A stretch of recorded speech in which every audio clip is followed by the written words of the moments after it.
Was there a hand I saw? Yeah. I'll come to him after that. Now I've already... You had also, right? Okay, I'll take you both afterwards. Sometimes I'm not able to see.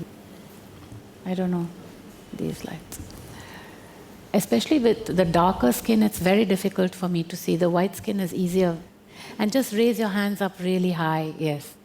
Then I can see better. Okay, I'll take you after him. Namaskar. Yes. Yesterday you were talking about self-inquiry. And the way you described it in the case of someone who's taken it in a very mental, conceptual way and gets lost in some kind of maze of infinite regression. I feel that someone who has that approach didn't study or read or get proper guidance. My limited understanding of what Ramana meant by self-inquiry is quite different from that entirely. So I felt that self-inquiry should be properly represented and not mischaracterized. What's your question? So I wonder, what is your understanding of Ramana's self-inquiry? What was done actually with his teachings is what I call the cherry-picking process, mainly by the Westerners that came to India and picked out from his teachings things which appealed to them and left out what didn't appeal to them, and then created processes out of those picked teachings which they then cobbled together to form bodies of teaching of their own. For example, the Who Am I process, of course it has been given by him, but it has been given in a context. His disciples who were there, if you look at pictures of them, they were very, very much in devotion to him. They were surrendered to him. He was their guru. They came in the mornings, they met with him, they sat in silence with him, or they did seva in the ashram. This was not a practice which was devoid of any connection with the guru. What was done with his work was that, and this was done by the Westerners who cherry-pick everything which has nothing to do with surrender and bring it in a context where youngsters today, especially students of Neo-Advaitin gurus, are starting these processes, asking the question, who am I? And are going mad. I know because they come to me. I have to repair them after that. Not one, not two, not 10, not 20, but hundreds over the years. So the processes of self-inquiry are very important. They're powerful processes, but they have to be guided by a master. And if not with the direct guidance of a living master, then they emerge out of the processes of surrender, which is why I'm inviting to surrender at least to the soul if you can't surrender to a guru. You know what I mean? But surrender is the starting point for everything. That is why we have that, and it's not one or two, it's hundreds, thousands actually. And even in those cases where those gurus, itchy, scratchily speak about surrender, they're talking about surrender to the guru, which is not what the point is. The surrender to the guru is not something which is the end of the line. It is about surrender to the soul, to the master of the being, surrender to the cosmic individualized. I mean, if you take the neti, there have been those who have said that one starts by saying, I'm not this, I'm not this, I'm not this. People go mad when they go into those processes without any experience of surrender, without a guide to guide them, without a teacher, nothing. I'm not this, I'm not that. And finally they are nothing, and they don't know anymore who they are, what they are, why they are here, and depression sets in hundreds of cases. So neti is not a technique. It's a realization that emerges and then evolves into a process. It is a murdering of what he has said, not just him, but many other masters too, because it's beautifully,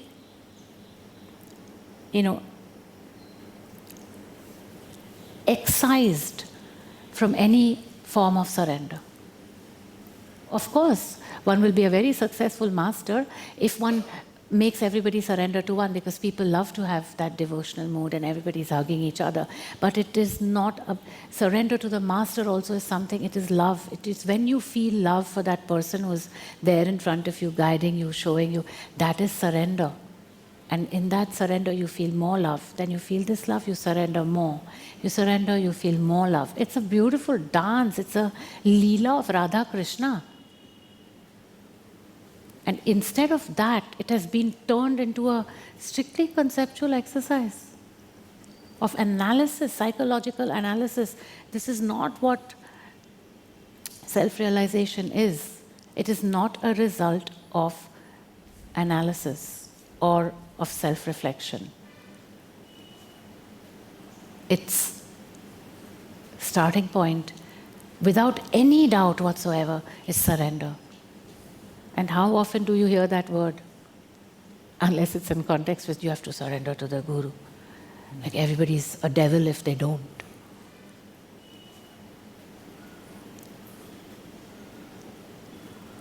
That process, it's very interesting. One of my students, she recently came to me, a young girl, and she said, Maya, I just had this strange feeling that I'm not this. And she's never heard of Neti Neti. She doesn't even know what it is. She doesn't know what Advaita Vedanta is, and she probably doesn't even know who Ramana is. Maybe she knows, but very perfunctorily. And then she said, I'm just getting this feeling after a couple of years of sadhana, of surrendering to soul. I'm not all these things I thought I was. That is what Neti Neti is. It emerges as a realization that you are none of these things. And yet, there is a solid identity that is in surrender. How will that happen if we take the processes backward, forward? What was that man's name who brought Ramana to the world, to the Western world? Paul Brunton. How much does he actually talk about surrender? And why did he leave finally? Why did he cut connections with Ramana? Why? I think there was some disagreement about book royalties or something. Yeah, who disagrees with their guru about book royalties? When have you heard of something like this here in the subcontinent? No surrender. No surrender. And it happened in Ramana's lifetime. One of the cherry pickers. And I know very little. I came to Tiruvannamalai because the impulse was clear, go there, you have to speak there, okay, I'll go there. Ooh, what is this place? I hadn't even read anything about Ramana at that point. I knew Ramana Maharshi, I grew up with Ramana Maharshi as one of the Indian gurus. Whenever you saw the photo, touch his feet and do an arti and that's it. No idea who he was, no idea. But that surrender is in the system. Where was it in Paul Brunton's system? Where? Having an argument with the Guru's organization about book rights. I mean, something is drastically wrong. Why? Cherry picking. Take the processes, don't take what holds the processes. I was having this discussion recently with my friend over there, and about how in the Oriental cultures, this devotion and heartfulness is part of the culture, but it's perhaps lacking in our Western cultures. So there's a missing piece, important missing piece often. Andrew was saying that he was here yesterday, you saw him. No, I'm speaking about what Andrew says. Okay. He says that it is the postmodern human's need to individuate at a level which has been unknown till now. My thing is no. That is a cop-out. Instead of growing into a system like Guru Shishya Parampara and Guru Vada, which is happening in the West, whether the postmodern human likes it or not, that is an explanation for it which suits, those few so-called sophisticates that reject it. But why is a guy like you able to bend down and actually open up to somebody who's saying something which often contradicts what you're saying, and to do it in humility? It's because you're learning surrender. Because if we are sitting here and conceptually creating pirouettes that please each other, then life goes on like that. You have not learned any surrender. And you will not know the self. not possible, like so many other men like yourself. To give in to that narrative is, possibly needed by him currently because he has to deal with what happened to him, but otherwise, no. And he did an amazing job. His students, now they're the ones who don't have a guru. He's okay, he's walking around still. So this cherry-picking thing has to be nipped in the bud, If you're taking from a guru, you have to take fully and give fully. Otherwise, leave and go. Which is what he did. When time came to give, then he cut, And that's why the teachings that he has focused on, and many Westerners focus on, is not surrender. How many Westerners have written about Ramana in the context of surrender? Show me. I mean, I don't know because I have no idea about all those books, but I'm very sure there'll be very few. He's a sincere sadhak, but also quite a scholar called David Godman, who's written many books, and he has quite an appreciation of the surrender. Of surrender. So one that you can think of. Amongst the hundreds of thousands of disciples of Ramana in the West. Surrender is the key. That's the key. It's the golden key. And surrender to the Guru is not the golden key. Surrender to the soul is the golden key. The Guru is here to facilitate that. But if there is no surrender to the Guru, then that facilitation is rendered invalid. So it's a story for Westerners. I feel that the Western disciples I have are gradually learning surrender, they are bending, they are understanding. They want to clear out that genetic inheritance and they want to pierce through that wall of resistance to this ancient and powerful concept. It's not even just a concept, it's an offering that life is offering. It's a beautiful thing. It's not about going and kissing the Guru's feet and falling there and slobbering all over them. That's not what it is. And hugging them around and I don't know. It's not about that. It's about internal love, feeling the pain of the Guru also. Not just looking at them as some Jesus figure that's just infallible so that you can crucify him as soon as he forgets himself for a moment. That is not acceptable. And that cherry picking is what has led to the idea of these processes being what they are. Where the surrender part has been forgotten, largely. And certainly there are a few, and I'm glad there are. But the whole thing has to boil down to you yourself now. It's many years that you've been talking about, the teachings and the positions and the viewpoints and so on. Finally, it's about your personal experience, Shiva. It is about that, finally, It's about the sweetness of surrender and experiencing it in this lifetime. And from there growing, that sadness has to go away and be replaced by joy. That madness has to go away and be replaced by joy. It's not normal what's going on. Are you talking about me? Yes. Not about that pillar over there. I don't feel, I may be mad but not very sad. Good. Even better? But sad sometimes, sure. I have difficulty when I go back to the West. I get into heaviness. So far, up till now. Heavy what? When I go back to the West, I often have a difficulty and I get into quite difficult, heavy, tamasic mind states. Because you are not tuning into your soul, because all these years you have refused it. You come to India and then you walk around, drink tea and talk to people. That's not what you have to be here for.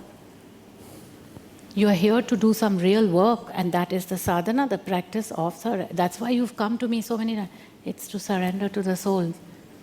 You can sit in the tea shops and chat with people, but that's all entertainment. The real work is listen. What is the soul saying? Discern. Is this impulse coming from source or is it coming from the ego? That discernment practice is a must every moment, especially for you. There are newcomers, people who have come for the first time. They are, they're still like checking it out and seeing the cows. Man, there are cows on the street. That is different. But there are cows on the street. Long enough. Cow shit also. Cow pats also. Exactly, because you've stepped in them. Your time is now to do this. Seriously, take up this sadhana.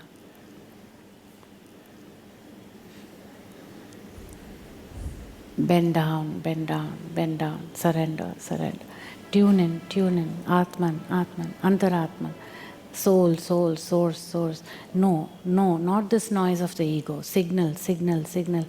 This system is an instrument of the truth. And it's cool stuff. It's not uncool and weirdo thing to do. It is cool to be that way. Then you'll be a real man. Otherwise, you're not a real man. For sure not. That is when a male finds his maleness, when he's tuned into the source, or a female or a femaleness. Because the truth will show her how to be a real female and him to be a real male. You don't want to be that, that's your choice. But the time has come now. I don't feel it being entirely wasting my time all these years. I didn't say that. Did I say that? No. At all, ever. So then? You're suggesting that I said that. Or I implied it. I didn't. I don't spend too much time in chai shops, a little bit, but not so much like... Better than in toddy shops. In what? Better than in toddy shops. Talking shops. Toddy is Toddy shops. toddy है तो सब पता है आपको.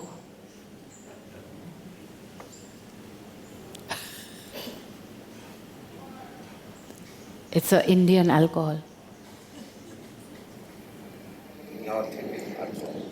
You be quiet. You don't talk about alcohol anymore. It's finished now. चाय P के आता हूँ. जाके पी के आओ. चाय पी के आना है. मितेश इनको चाय के लिए पैसा दे दो. एक बार सिर्फ, हाँ, 2 बार नहीं मिलने वाला इधर चाय के लिए पैसे. हाँ? 3 दिन तो है खाली 2 दिन. अच्छा चलो, हर दिन एक चाय. Okay. We pay for 1 tea for him every day. Today, tomorrow and day after. Done. Only 1 tea, yeah? Nothing else. बाकी Okay. खाता ही नहीं.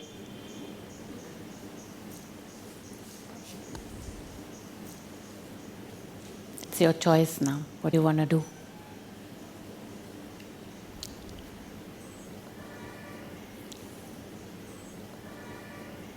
So if anyone has a question, I know there was no, that was this man here. Yes, behind you, Deshna. First him, then the lady behind him, and then Jonah.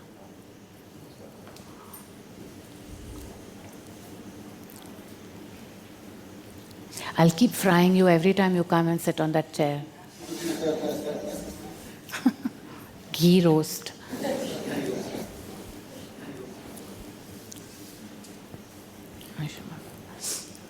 Yes, what's your name? Bala Ganeshan. Bala Ganeshan.